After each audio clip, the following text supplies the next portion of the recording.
Salutations, mes chers mortels, et bienvenue dans l'Oracle.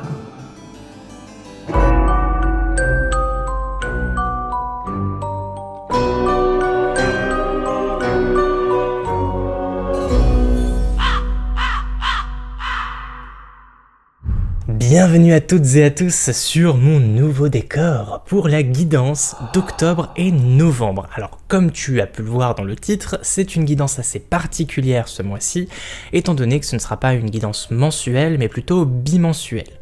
Pourquoi ? Eh bien pour la simple et bonne raison qu'à la fin du mois d'octobre, je déménage, enfin. Donc nouveau logement, beaucoup de cartons aussi à préparer, voilà, ça va être une vraie organisation, ce qui fait que je n'aurai pas vraiment le temps à la fin du mois d'octobre pour sortir les guidances, vu que c'est le type de vidéo qui me prend le plus de temps. Mais pas d'inquiétude, on va rester quand même sur quelque chose de cohérent.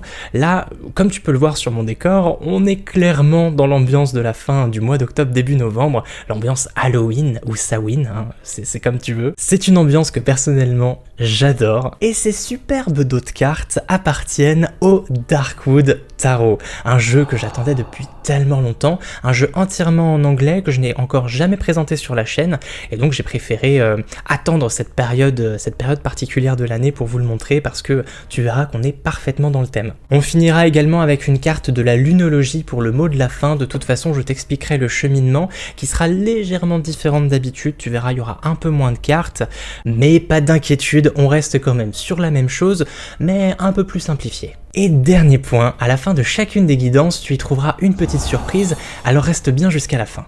Les Gémeaux, c'est à nous. Nous démarrons du coup avec une première carte, qui sera comme d'habitude le message général de ton tirage, là cette fois-ci d'octobre-novembre. Ce seront les énergies de ces deux mois-là, qu'on va venir développer petit à petit, mais ce sera l'axe principal. On va ensuite enchaîner avec les réussites du mois, les succès, les victoires, les choses comme ça, vraiment les aspects positifs. Ensuite, nous aurons bien entendu le penchant opposé avec les aspects négatifs, les blocages, les défis, les challenges d'octobre-novembre. On enchaîne ensuite avec l'aspect social, la famille, les amis, les collègues, les amours, vraiment les autres. Et on termine avec la partie professionnelle, les projets, la carrière, l'argent, tout ça. Voilà, donc tes 5 cartes, donc c'est un peu plus simple que d'habitude, même si ça correspond aux guidances que je fais habituellement. Et on va terminer avec une toute dernière carte, tu verras à la fin, une carte de l'oracle de la lunologie pour le mot de la fin. C'est très original. On démarre donc avec la toute première carte, les énergies du mois, et on est sur une très belle carte, c'est donc un arcane majeur, c'est le mat, le fou, qui ici va nous parler de sentiments de liberté. Ça peut aussi nous parler de voyage. Peut-être qu'il va y avoir des déménagements, hein, on ne sait pas de votre côté. Je sais que à cette période de l'année, de toute façon de manière générale pour tout le monde, c'est un peu comme ça. Mais il y a du mouvement, il va y avoir du mouvement et aussi un vrai sentiment d'insouciance, peut-être de retour en enfance et de liberté de manière générale. Ce fait de se sentir libre, défait de toute contrainte, de toute entrave. Peut-être que ces derniers temps, tu te sentais enfermé, enchaîné, bloqué quelque part, et là, il va y avoir du mouvement. C'est aussi une carte qui va nous parler d'étincelles. Enfin l'étincelle de pouvoir lancer quelque chose, lancer un projet, lancer une entreprise, se lancer dans une relation. C'est sauter dans le vide en fait. Là on voit toujours à chaque fois le personnage du fou qui est au bord d'un précipice. On ne sait pas s'il est extrêmement profond ou pas. Et dans tous les cas, il s'en fout un petit peu. Hein. Généralement il a le regard en l'air et il s'apprête en fait tout simplement à sauter sans se poser de questions. Donc on démarre là-dessus. On va voir, c'est une carte hyper positive pour toutes les personnes qui éventuellement se sentaient, comme je le dis, bloquées ces derniers temps. On va passer sur les aspects positifs, les réussites, les victoires du mois, les succès. Et nous avons également donc une très belle carte, une jolie sorcière, c'est le 2 de bâton, qui va nous parler de planification, d'organisation, de projection aussi, le fait de faire des plans, alors des plans un peu sur la comète, ce serait plutôt connotation négative. Là, on est un peu plus dans le concret. On est sur la série des bâtons, c'est le feu. C'est déjà rentrer dans l'action sans être vraiment dans l'action. Parce que le fait de planifier, de s'organiser, ça permet peut-être de se rassurer et de rentrer d'ores et déjà dans un projet. Avec le fou qui est juste ici, on est vraiment sur quelque chose qui est en train de se préparer. On est déjà sur une étincelle, sur un mouvement, sur quelque chose qui est en train de se faire. On voit que la petite sorcière qui est juste ici tient une boule de cristal entre ses mains. La boule de cristal, c'est vraiment le symbole de l'avenir, de la divination, de voir plus loin en fait. Et c'est ça, le 2 de bâton. C'est le fait de pouvoir se projeter. Donc très bonne carte pour vous les Gémeaux. Là, on voit de beaux projets qui se dessinent pour vous et ça fait du bien. Alors, il n'y aura peut-être pas d'action là tout de suite. On est vraiment sur cette notion de commencement avec le fou qui est ici. On va pas rentrer tout de suite dans l'action à fond les ballons, mais c'est une première approche, un premier pas, un premier chapitre qui commence à s'ouvrir et qui est hyper prometteur pour l'avenir. On va passer aux aspects négatifs de tes mois d'octobre et novembre, parce qu'il en faut. Et là, nous retrouvons à nouveau des bâtons et nous avons l'as de bâton. L'as de bâton qui va nous parler justement d'énergie à l'état pur. Peut-être que le fait qu'on soit dans la planification, c'est peut-être qu'on ne soit pas concrètement dans l'action tout de suite, c'est peut-être parce qu'il va manquer d'énergie. Peut-être que vous allez avoir un petit coup de pompe, manquer d'inspiration, manquer de volonté aussi. Ça peut être, dans un aspect négatif, un as de bâton, ça peut être de la flemme. Pas forcément l'envie de se lever tous les matins pour faire ci, pour faire ça. Là, on voit comme une panne. Il y a une panne d'inspiration, une panne de volonté. C'est le premier truc qui me vient à l'esprit. C'est ce manque d'investissement, ce manque de volonté. On va du coup maintenant voir la carte de l'aspect social, la famille, les amis, les amours, les relations, en fait les autres.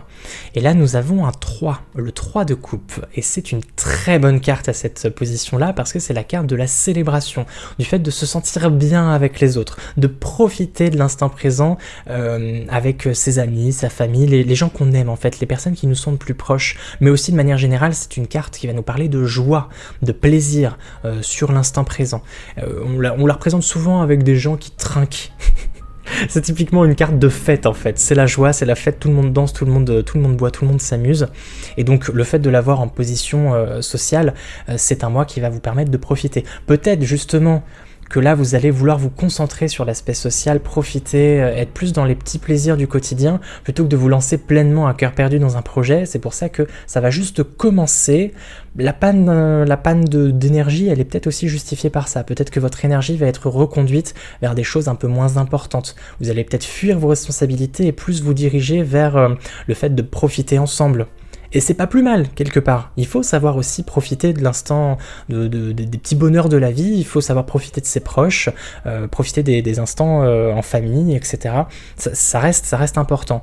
Parfois, c'est bon de quitter un petit peu son projet et ce qui nous anime au quotidien pour aller vers des choses plus légères. C'est une carte de légèreté, tout comme le fou d'ailleurs. Le fou, c'est une carte de légèreté. Donc il y a peut-être ce besoin de s'extraire un petit peu à ce qu'est votre quotidien de manière générale, quelque chose de très feu. Peut-être que ces derniers temps ça allait très vite et là il y a peut-être un besoin de ralentir et de profiter avec ses potes. On va donc tirer la dernière carte, enfin l'avant-dernière carte qui va concerner la carrière, le professionnel, les pépettes. Et nous avons, très bien, une carte de denier. Donc les cartes des deniers, c'est celles qui sont en rapport avec l'argent, justement, avec le monde du travail. Et là, nous avons le 9 de Pentacle. Et le 9 de Pentacle, c'est la carte de la satisfaction sur le plan matériel. C'est la carte qui te dit, tu as absolument tout ce dont tu as besoin, inutile d'aller chercher plus loin. Donc c'est une très bonne carte, en tout cas si on la prend sur le plan positif, parce que je tiens à préciser que les deux cartes qui sont ici en bout de tirage sont ni négatives ni positives. Tout va dépendre de comment toi tu l'interprètes et comment moi je l'interprète aussi. Là pour l'instant, j'ai l'impression que ça me paraît plutôt positif et cohérent par rapport au reste du tirage. J'ai l'impression que parce qu'il n'y a pas un besoin important en ce moment sur le plan matériel, peut-être que du coup ça te permet de te diriger un peu plus vers la fête. Une voiture qui a passé le dos d'âne à côté, un peu violemment. Peut-être que ces derniers temps, tu as réussi à mettre de côté, ou sur le plan de l'argent, tout va bien, du coup ça te permet d'aller profiter un petit peu plus de la vie, de profiter de cet argent justement que tu as, parce que c'est une carte de richesse aussi, hein, le 9 de denier. Bon, je te dis pas que demain tu vas gagner 100 000 euros, hein, mais voilà, ça te dit juste que par rapport à tes attentes habituelles sur le plan financier et du travail, tout semble comblé pour octobre-novembre, donc ça te permet de te concentrer peut-être sur d'autres choses. C'est pour ça qu'on est sur du petit pas, sur cette histoire de projet peut-être. Là, ça va au ralenti quelque part, cette panne d'inspiration ou d'énergie. L'argent ne va pas être au cœur de tes préoccupations sur octobre et novembre, parce que visiblement, tout a l'air d'aller pour le mieux. Ça reste positif, c'est plutôt calme, enfin entre guillemets, hein, tout dépend de comment tu imagines faire la fête, mais ça me paraît plutôt calme. Après, surtout ne prends pas cette panne d'énergie comme quelque chose de négatif, hein. Enfin, ça reste dans tes aspects négatifs, mais va pas croire que cette énergie ne reviendra jamais. Elle reviendra, c'est sûr. C'est juste que là, octobre-novembre, on va pas être dans l'effusion d'énergie sur tes plans personnels. Profite de la vie. Et tu fais bien. On va donc maintenant tirer une ultime carte, comme je vous l'ai déjà annoncé, de l'oracle de la lunologie pour avoir un petit conseil, parce que j'aime bien, elles sont très simples à interpréter, et ce sera à prendre comme le mot de la fin. Et nous avons une nouvelle lune en balance, qui nous parle du début d'un nouveau cycle romantique. Ouh. Donc pour l'instant, on n'avait pas vraiment de romance dans le tirage actuel. On a justement donc la romance qui arrive avec cette dernière carte. Peut-être que des rencontres vont se faire lors de soirées, lors de fêtes, lors de rencontres. Alors attention, hein, portez le masque, c'est important, hein, en communauté. On se protège, hein, on respecte les gestes barrières, mais peut-être que sur le plan en tout cas sentimental, un nouveau cycle démarre, donc ça veut pas forcément dire qu'il va y avoir une relation à la finalité, à la clé, mais peut-être que si jamais ces derniers temps tu avais tendance à écarter un peu la vie romantique de tes priorités, ça va peut-être revenir au goût du jour. Le fait, encore une fois, que tout aille bien sur le plan matériel et les besoins vitaux, peut-être que ça te permet de recentrer un petit peu, de réaxer ton intérêt et tes priorités vers quelque chose de plus romantique, ou en tout cas de plus festif.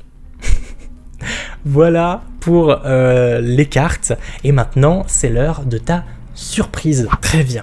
J'ai le plaisir et l'honneur de te présenter un nouveau concept que je trouvais plutôt sympa à mettre en fin de guidance comme ça, étant donné que sur la guidance du mois précédent, donc celle de septembre, je t'ai proposé vers la fin du tirage de me poser une question fermée.